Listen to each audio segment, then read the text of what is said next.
Olá, sejam bem-vindos ao canal. Hoje eu quero conversar com vocês então sobre o discurso que Machado de Assis fez no lançamento da estátua, da primeira estátua de José de Alencar, que aconteceu no Rio de Janeiro em 1º de maio de 1897.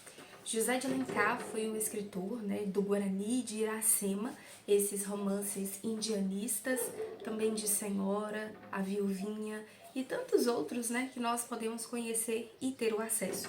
Inclusive, esses romances são extremamente cobrados, pelas universidades para você prestar ali, os vestibulares.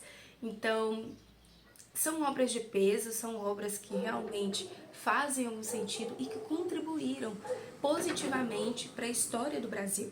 Até então, antes de José de Alencar, não havia algo se consolidado mesmo como a literatura brasileira. Tínhamos ali alguns escritores, mas que eles não conseguiram chegar ao ápice, podemos dizer assim, como José de Alencar conseguiu com os seus romances. Suspirar tanto elogios quanto as críticas. Eu quero ler para vocês aqui algumas passagens que Machado de Assis vai proferir então para José de Alencar. E aqui nesse discurso ele vai dizer que, como se fosse Heine, que ficou olhando Napoleão passar. Então, José de Alencar e Machado de Assis têm aí aproximadamente 10 anos de idade, de diferença. Machado de Assis, ele tinha ali algumas referências, como Gonçalves Dias, por exemplo. Inclusive aqui também ele vai fazer um discurso para o seu amigo logo depois. Aqui nesse discurso, o Machado de Assis começa da seguinte forma: vi-os depois em tanta cópia e com tanto esplendor, que já eram um sol quando entrei na mocidade. Então ele quis dizer o seguinte: quando eu completei ali a mocidade, meus 19, 20 anos, Machado de Assis já era um sol, ele já era todo estruturado, Quem sou eu, vamos dizer assim, perante Machado de Assis? Ele é um grande referencial para mim. Então, de fato, Machado de Assis, ele teve ali uma referência em José de Alencar. E José de Alencar nasceu aí em 1º de maio de 1839. E Machado não deixa de exaltar as obras e a pessoa de José de Alencar. Então ele vai falar que ali já existiam vários escritores na ativa, uma rede de intelectuais, que inclusive foram no lançamento da estátua. E até aqui então, pessoal, as estátuas elas eram mais comumente dadas a pessoas políticas, que eram ligadas ali à área da governança do Brasil, e não a intelectuais, não a escritores. Então, esse dia foi um marco de fato para os escritores e uma esperança para aqueles também que não queriam, que queriam, na verdade, ser escritor algum dia, E aí Machado vai dizer o seguinte: a fascinação não diminuiu com o trato do homem e do artista, daí o espanto da morte. Não podia crer que o autor de tanta vida estivesse ali, dentro de um féretro, mudo e inábil por todos os tempos dos tempos. Mas o mistério e a realidade impunham-se. Não havia mais que enterrá-lo e ir conservá-lo em seus livros. As obras iriam permanecer eternamente, as suas obras iriam permanecer por séculos, que é o que a gente conhece hoje, século XVIII, XIX, século XX, século XXI, na verdade século XIX, que 1800 é o século XIX. Então, pessoal, ele diz o seguinte: podemos dizer que ele saiu da academia para a celebridade. Desde logo pôs mãos à crônica, ao romance, à crítica, ao teatro, dando a todas essas formas do pensamento um cunho particular e desconhecido. Nenhum escritor teve em mais alto grau a alma brasileira. Então ele trouxe esse nacionalismo aí nas suas obras.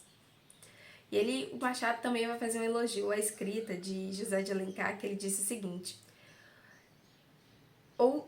mas a expressão do seu gênio era mais vigorosa e mais íntima.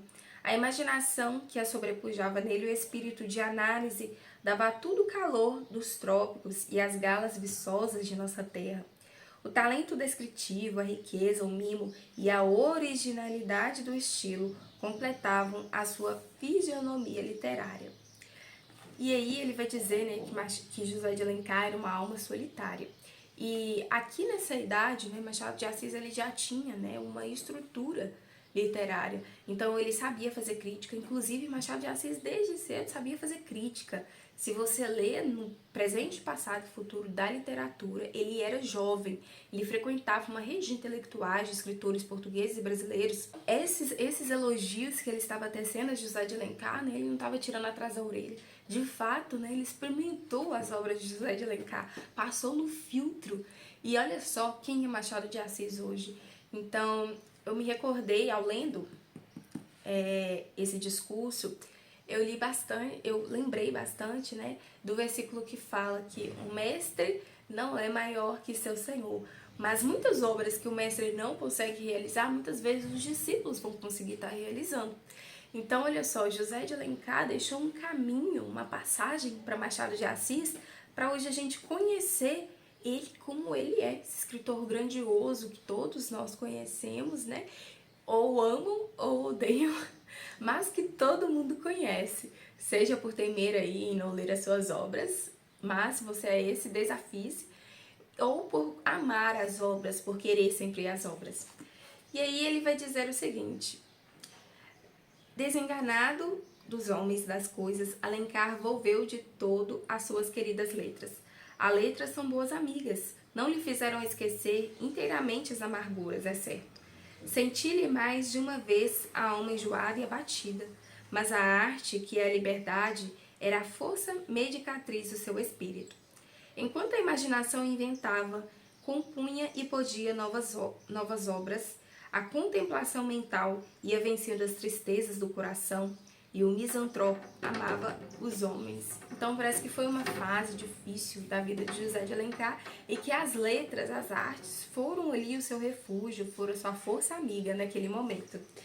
E aí ele vai dizer sobre a Iracema e algumas outras obras de Machado de Assis, de José de Alencar. Ele vai dizer o seguinte: concluindo o livro Iracema, escreveu Alencar esta palavra melancólica: a jandaia cantava ainda no olho do coqueiro, mas não repetia já o mavioso nome de Iracema. Inclusive, essa é uma parte muito triste do livro de Iracema. Tudo passa sobre a terra. Senhores, a filosofia do livro não podia ser outra, mas a posteridade é aquela jandaia que não deixa o coqueiro e que, ao contrário da que emudeceu na novela, repete e repetirá o nome da linda Tabajara e do seu imortal autor. Nem tudo passa sobre a terra, como, por exemplo, então, as obras de José de Alencar, que a gente tem livre acesso. Inclusive, tem alguns livros aqui e que são maravilhosos. Inclusive, gente, Iracema, um livro tão curtinho e que passa tanta alma brasileira, que tira tantas coisas boas de dentro da gente, que a gente nem sabia que tinha ali dentro. É interessantíssimo, é maravilhoso.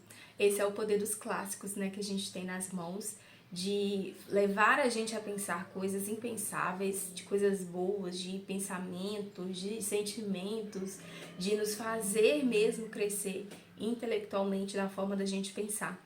Então, pessoal, esse foi o vídeo de hoje. Me contem aqui nos comentários, né, o que vocês acharam desse discurso de Machado de Assis sobre José de Alencar. Vocês já leram esse livro?